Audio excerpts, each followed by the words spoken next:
Hello everyone, जैसे कि आप सबको पता है सुबह के बज चुके हैं 7 और मैं लेके चल रही हूँ आपको एनसीईआरटी की हेवन। बच्चों, आज का हमारा टॉपिक है क्लास 7 की हिस्ट्री की चैप्टर 3 द दिल्ली सुल्तान्स। इस चैप्टर के सारे NCERT solutions, question answer and match the following और ठीक द करेक्ट आंसर्स आज हम अपने इस वीडियो पर डिस्कस करने वाले हैं आपके साथ।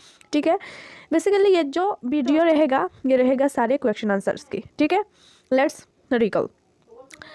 सबसे पहले ये बताओ कि इस वीडियो की जो chapter explanation video already uploaded है मेरी चैनल पे, उस वीडियो को देखने के लिए इस वीडियो के डिस्क्रिप्शन बॉक्स पर क्लिक करो और क्लिक करते ही आपको फास्ट में ही चैप्टर एक्सप्लेनेशन वीडियो का लिंक मिल जाएगा, वहाँ से जाके देख सकते हो। ओके, आगे बढ़ते हैं। Which ruler first established his on her capital eight Delhi? कौन सा रूलर जो था उन्होंने अपना जो कैपिटल है फर्स्ट दिल्ली में बिठाया था?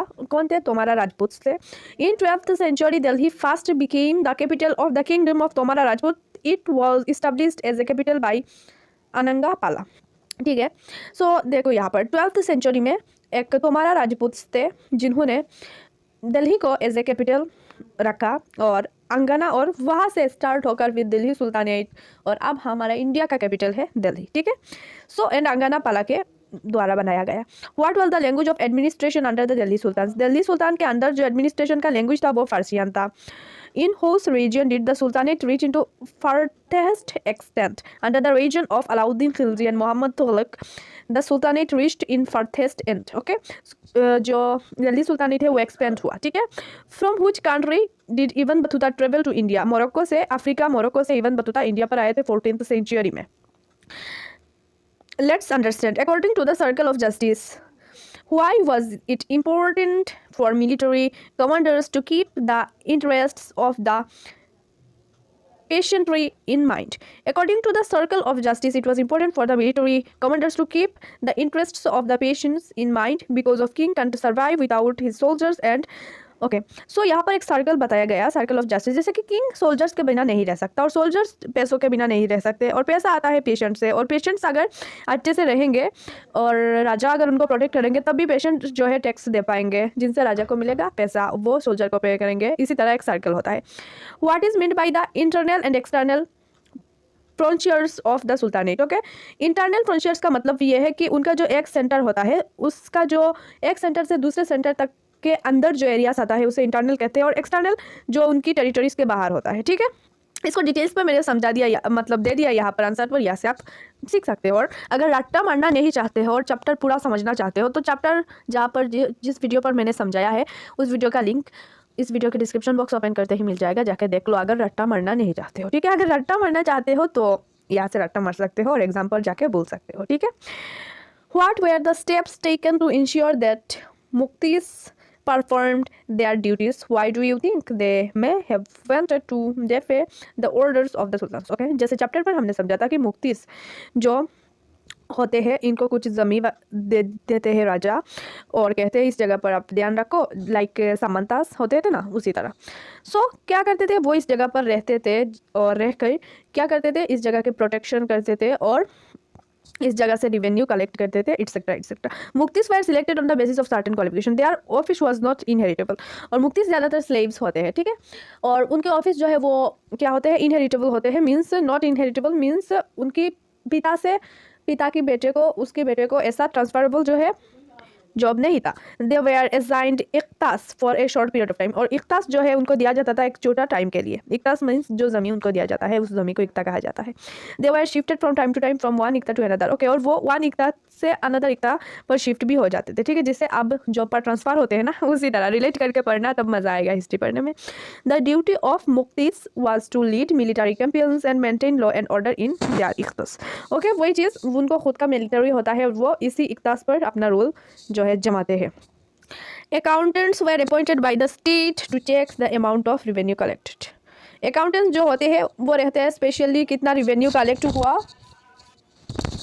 ओके, सो एक अकाउंटेंट होता है जो इन्हीं मुक्तिस पर नज़र रखते हैं। मीन्स नज़र का मतलब ये है सारी हिसाब किताब रखते हैं कि कौन सी ज़मीन से या फिर कौन सी जगह से क्या क्या रिवेन्यू आता है। सो reasons of defy the orders of the sultans, Mukti collected the taxes prescribed by the state and kept the required number of soldiers. They may have wanted to defy the order of the sultans to exercise control over the money collected and the military. Okay, so क्या होता था, मुफ्ती जो है उन्हीं जगहों से सिर्फ tax collect कर सकते हैं जहाँ पर राजा ने बताया कि इसी सेक्टर से आप टैक्स कलेक्ट कर सकते हो, ठीक है, और उसी नंबर का सोल्जर्स रखना उनको अलाउ था जितना राजा ने बताया, मीन सुल्तान ने बताया। तो सुल्तान उतना ही बताएंगे ना जितना उनके मुकाबले कुछ नहीं है जो उनके मुकाबले ना आ सके, ठीक है। Sometimes the harsh condition of service can be the reason for the defying the orders of the sultans. Okay, कभी कभी सुल्तान का जो है पावर उतना नहीं था और वो अच्छी तरह से रूल नहीं कर पाते थे, इसीलिए कभी कभी जो है ये मुफ्ती जो है अलग हो जाते थे।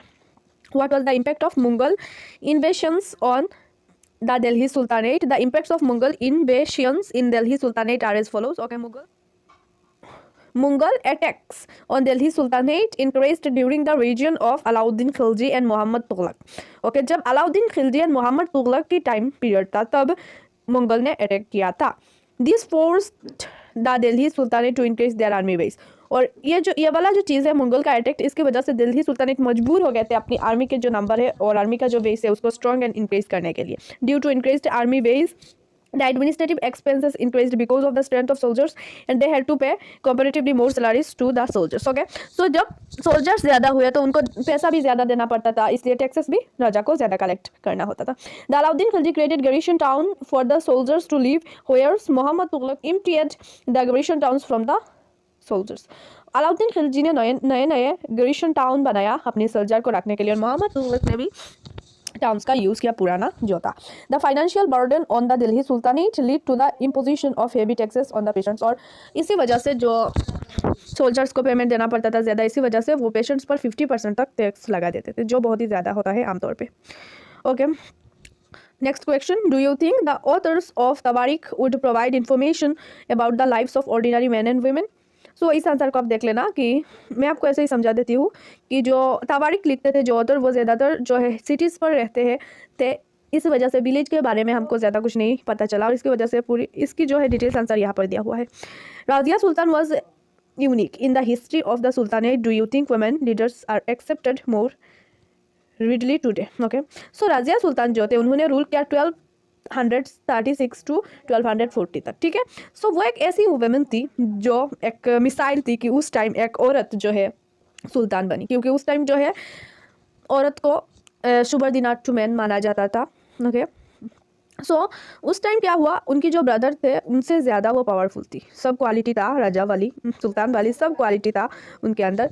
सो बच्चों, अभी भी कभी कभी कुछ जगह पर ऐसा हो जाता है लड़कियों को इन्फीरियर, या फिर हालांकि विलेज पर तो हर घर पर लड़कियों को बस शादी के लिए ही पालते हैं, राइट। जब जन्म होती है तब उसकी शादी की चिंता किया जाता है कि इसे तो विदाई ही करनी है।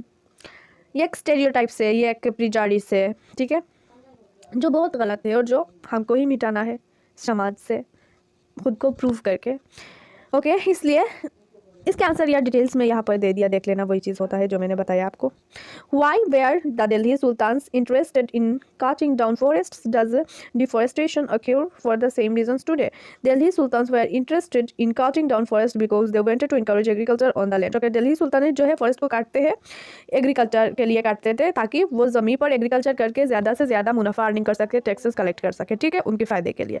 और अभी के जो ज़माने में लोग क्या कर रहे हैं, फॉरेस्ट को काट रहे हैं घर पर लगाने के लिए। वो लोग काटते थे पर इस जगह पर वो लोग फिर से वही चीज़ उगाते थे, लाइक अनाज वगैरह। पर अभी क्या हो रहा है, अभी इन चीज़ों को पोल्यूट किया जा रहा है, ठीक है, और फॉरेस्ट काटता जा रहा है और देश को पोल्यूट किया जा रहा है बहुत सारी चीज़ों से।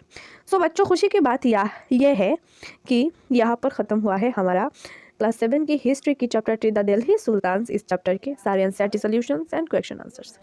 सो इस चैप्टर एक्सप्लेनेशन के लिंक के लिए मेरे चैनल को सब्सक्राइब करके जाना और डिस्क्रिप्शन बॉक्स ओपन करना, आपको लिंक मिल जाएगा। तो मिलते हैं नेक्स्ट वीडियो पर इसी के साथ, और अगर कोई भी क्वेश्चन है, कन्फ्यूजन है, कमेंट पर ज़रूर पूछो।